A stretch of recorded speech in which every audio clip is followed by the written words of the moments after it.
There's a version of New York most people never think about.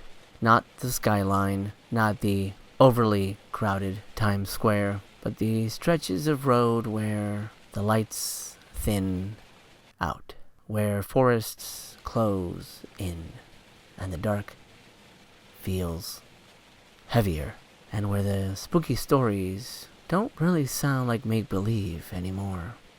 I just spent a week in New York with my family, so I thought I'd take you with me for a little drive. Tonight we're driving through New York's shadow folklore.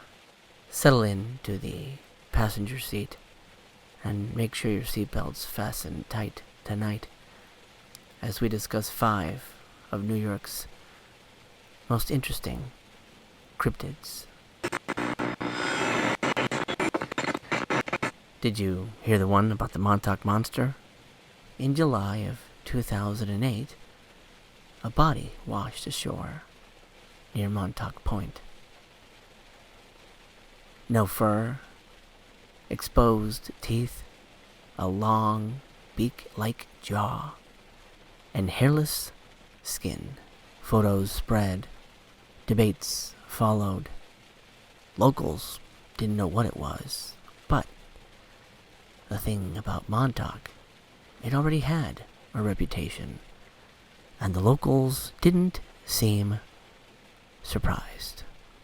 This area has a long memory of strange remains, unusual animal deaths, and things coming in from the water, only to disappear again. Stories of secret experiments, strange animal remains. One local fisherman later stated, and I quote, "I was walking the beach early, still dark. I saw it before the pictures ever showed up. I remember thinking, whatever this is, it didn't die here.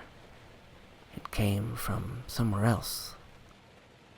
He said the strangest part wasn't the body, it was the feeling that the shoreline wasn't done giving things back. The body of the mysterious so-called Montauk Monster has since disappeared. The explanations, of course, stayed vague, and Montauk never really shook the feeling that something else still comes ashore when no one is watching. Did you hear the one about the Lake Champlain monster? Stretching between New York and Vermont is Lake Champlain. Deep, cold, and old. For over 400 years, people have reported something moving beneath its surface. A long neck, a dark shape breaking the water, a wake with no boat attached. They call it Champ. Fishermen see it first, tourists see it last, and locals don't like talking about it. Sonar hits have shown unexplained masses. Photos surface every few decades. And no one's ever really proven that Champ isn't there. Only that no one's caught it yet. If something wanted to stay hidden, a lake like this would be perfect, ideal. Winter sightings are rare, but fishermen talk about shapes moving under thin ice. A long-time ice fisherman once told a reporter, and I quote, "I felt something move under me.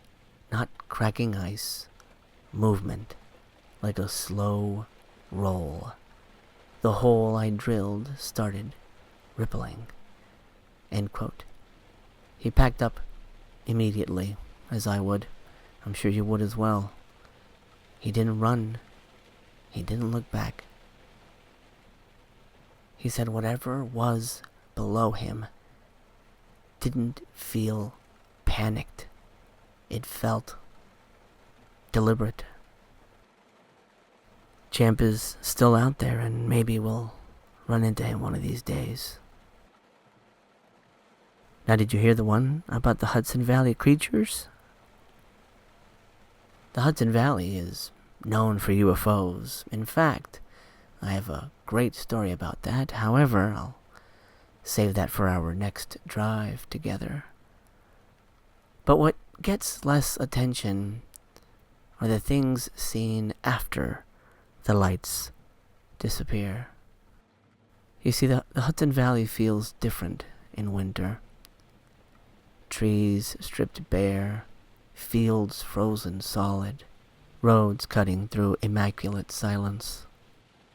Drivers report tall figures crossing back roads. Not deer, not people, not animals, really. Too tall, too smooth, too upright, too fast. They don't run, they don't panic. Some call it Bigfoot. Others describe something thinner, almost stretched out to weird proportions. Sightings cluster near wooded roads and reservoirs. Most sightings happen during snow, when sound is muted and distance is hard to judge. Always late, always quiet, and almost always followed by the same reaction. People don't stop.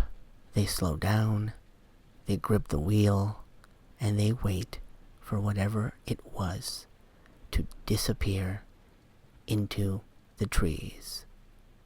Because whatever it was felt like it wanted you to keep driving. One driver described the night after fresh snowfall, and I quote, "I saw something cross the road ahead of me. I slowed down because I thought it was a deer, but it didn't move like one. It walked, calm, and it was taller than my hood." End quote. No glowing eyes, no charging, just a simple crossing, like it knew the road would clear again. The driver didn't stop. Like I said, most people don't. We don't want to even speculate as to what would happen if you pulled over. Did you hear the one about the Kinderhook blob? We're going way back for this one. In 1851, near Kinderhook, New York, a glowing mass was seen moving across farmland. Witnesses described it as soft-edged, luminescent, alive, but not an animal. It floated, changed shape, and vanished without sound. Some blamed swamp gas, others something electrical.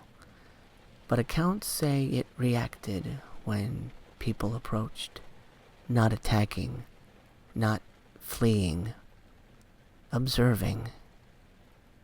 And that detail is what still unsettles people. Even now, people report strange lights near frozen lakes in the area. Always brief, always quiet, and always gone by morning. Kinderhook's story goes back generations. One modern account came from a couple walking near a frozen lake, and I quote, "We thought it was someone with a lantern, but it didn't cast shadows right away. It changed shape when we stopped walking." End quote. They said the light didn't chase them, it adjusted, almost like it was measuring distance. They left without speaking, and never walked that path again.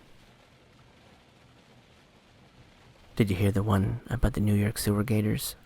I'm sure you have. This one's famous. This is New York City's own cryptid. The story goes that kids would flush their baby alligators down the toilet and they would end up in the sewers, where they survived, they grew, and they adapted.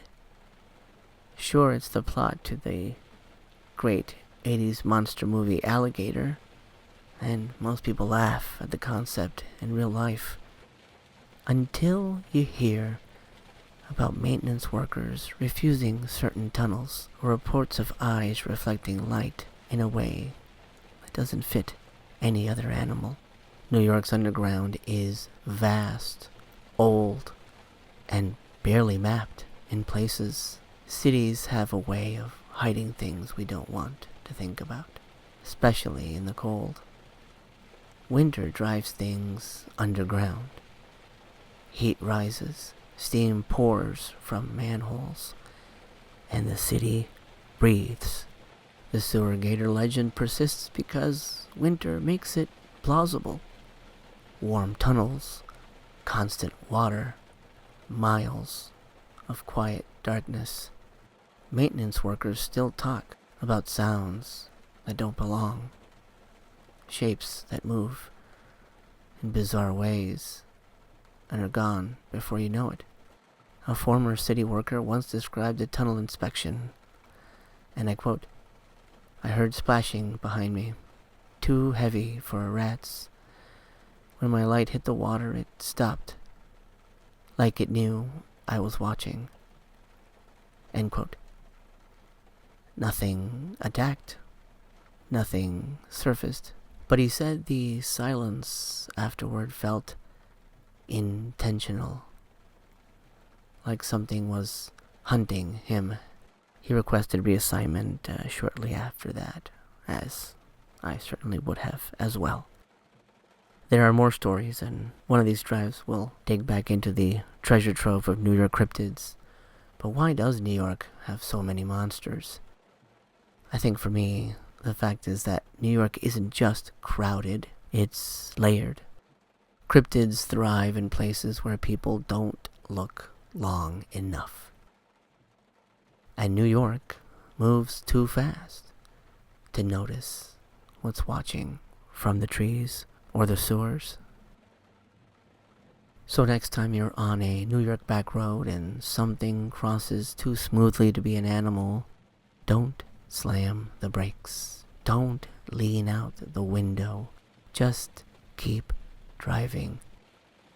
Just remember the road continues and morning comes most of the time. Just keep the heater on. Eyes forward, alert. Hands steady on that wheel. Hands steady.